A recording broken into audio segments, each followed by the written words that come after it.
Hello，中一級嘅同學仔，大家好，我係陳 Sir。今日我哋講嘅主題就係多項式嘅加法同埋減法。小學嘅時候，四則運算我哋做得多啦。咁但係嚟到中學啦，我哋發現呢，原來可以將一條算式加或者減另外一條唔同嘅算式喎。咩意思呢？我哋可以睇下下面嘅兩個例子啦。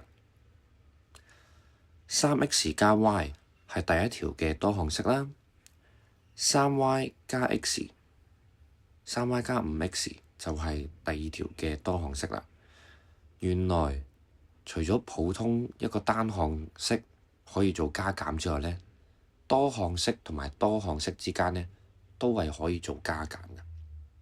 第二個例子同樣地啦，2ab 加 9b 加 a 係第一條多項式，然之後 7a 加 3ab 就係第二條多項式啦。咁事不宜遲，我哋講下做呢一個加減法呢，有邊兩個步驟。咁大家可以喺你哋嘅筆記簿寫低佢啦。第一步，我哋呢就要拆咗個括號佢。咁呢個相對上容易啲明白啦。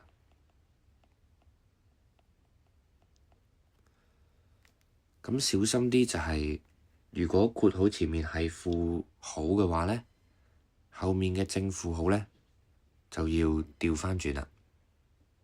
咁陣間會再示範畀大家睇。好啦，第二步呢，我哋要組合呢個同類項啦。咁點解要組合同類項呢？就係方便我哋之後一次過將佢哋合併。咁所以呢，大家應該都估到第三步啦。第三步就係用返我哋之前學識化簡多項式嘅知識啦，將啲同類項合併。咁只需要呢三步呢，我保證咁多位你哋都一定識得去進行多項式嘅加減法。事不宜遲，我哋就先用返上高第一個例子咯。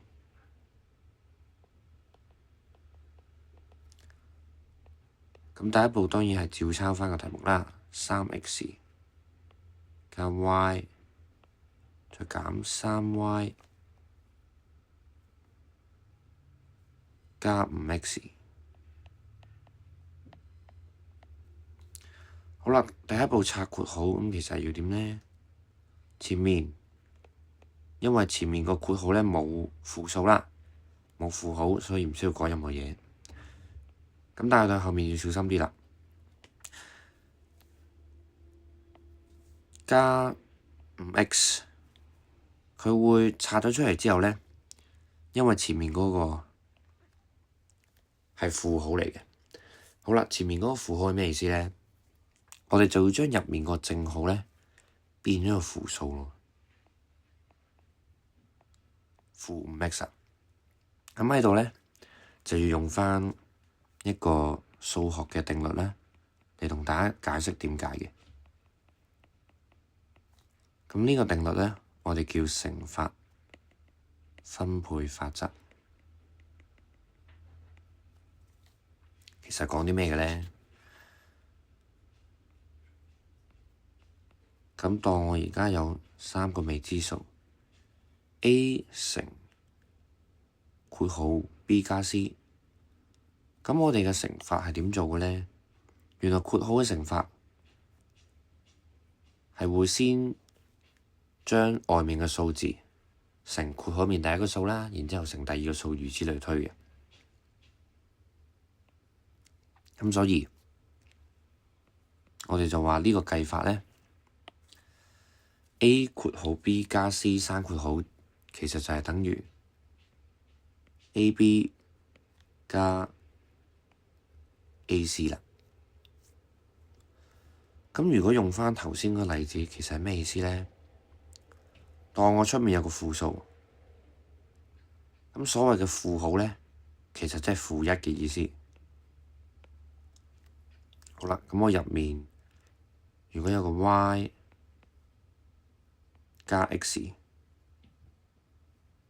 咁佢出到嚟會係咩樣咧？就等於負1y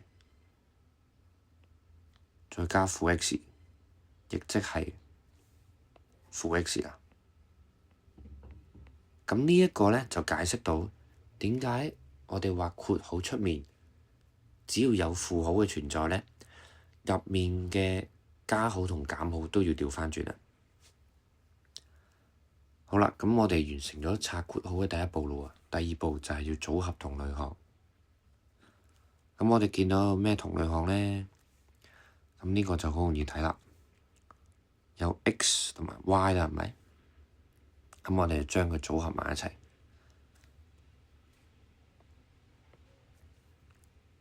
，3x 減5x啦，然之後加 y 再減3y。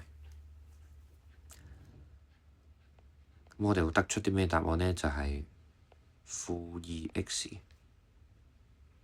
減2y。咁就係完成咗上述講嘅嗰3個步驟啦。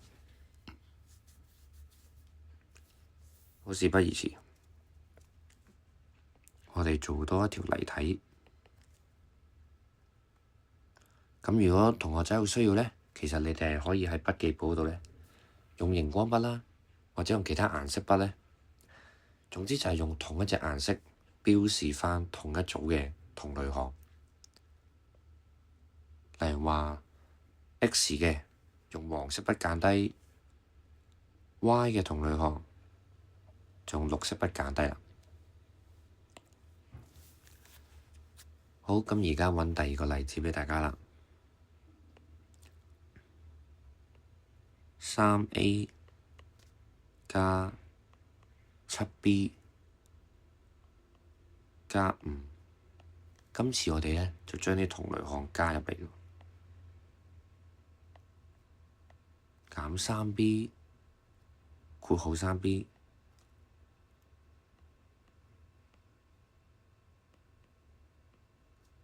然之後減 4a 再加3括號。呢題點做咧？第一步先拆括號，前面個括號冇任何負號，所以咧直接拆開佢就可以啦，唔需要轉加減號。後面個括號因為佢嘅前面係有個負號存在㗎，咁所以咧係要將入面嘅正負號咧調翻轉。咁即係呢一個減號，佢就會變咗做加號啦。呢個加號佢就會變咗做減號啦。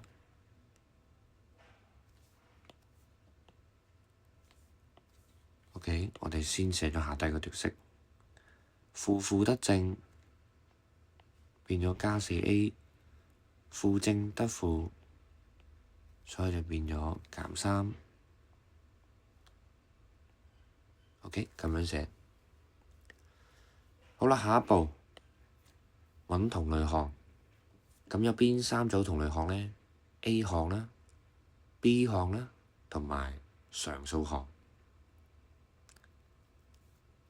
我哋褪過少少啦。A 項嘅有乜嘢咧？3a 加 4a。B 項嘅有 7b 減 3b。最尾常數項啦，加5減3。咁我哋可以用熒光筆間低佢。A 項啦係一隻顏色，B 項係一隻顏色，C 項就係第3種顏色啦。冇問題，我哋繼續。咁呢度咧就會等於7A 加4B 再加2，咁就完成呢一個多項式嘅減法啦。冇問題嘅話咧，我哋準備講多一個方法。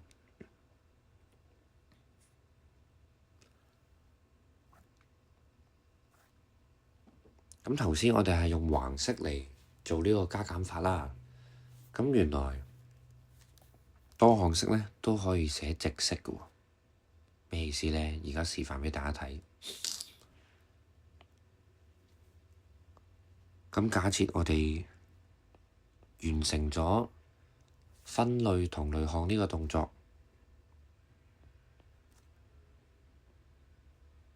即係例如話有 X 項同 Y 項啦。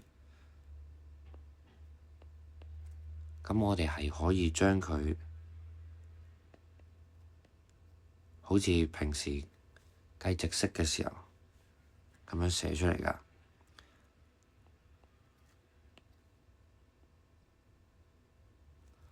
好啦，咁呢一個多項式就係加法啦，就會將7x 加3y 呢條多項式加9x 加5y 呢一條多項式。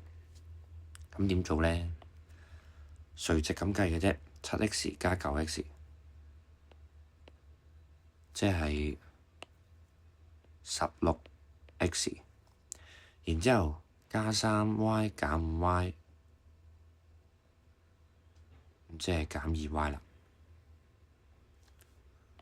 好，而家即刻考下大家先。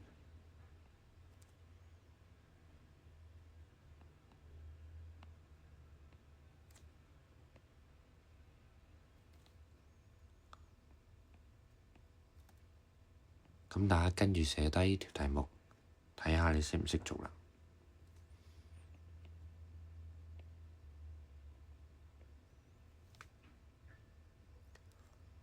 我畀大約1分鐘嘅時間，你哋嘗試做呢一個多項式嘅減法直式。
好，時間都差唔多啦。咁咧喺度亦都提醒大家，就係做呢一啲直式嘅時候咧，要留意返，我哋係已經將嗰個同類項分咗出嚟咧，我哋先可以做呢一個直式㗎。咁陣間會示範一個錯誤嘅動作畀大家，睇下大家留唔留意到有咩問題啦。好，咁呢個情況，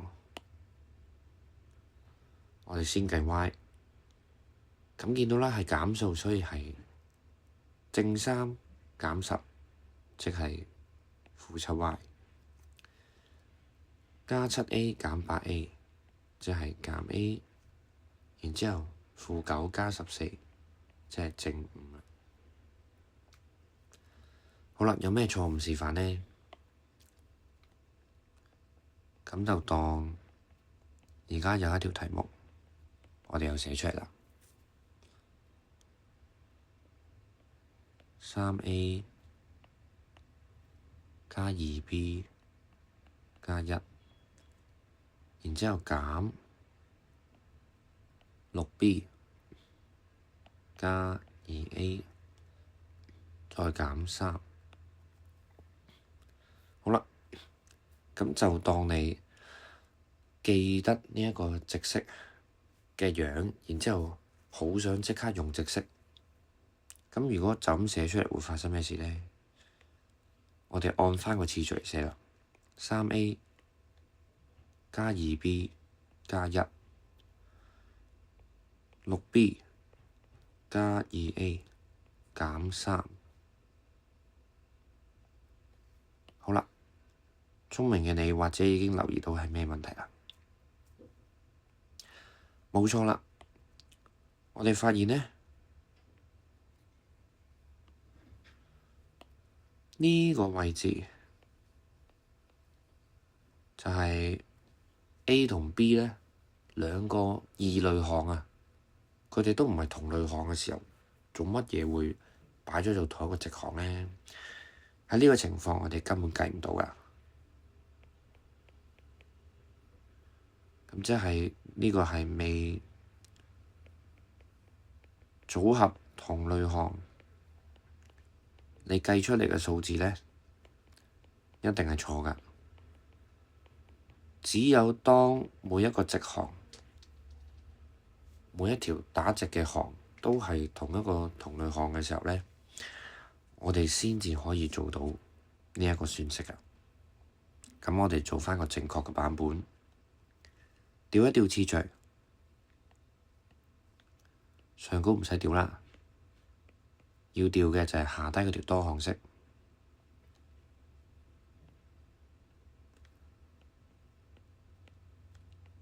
好啦，調完之後，我哋 check 一次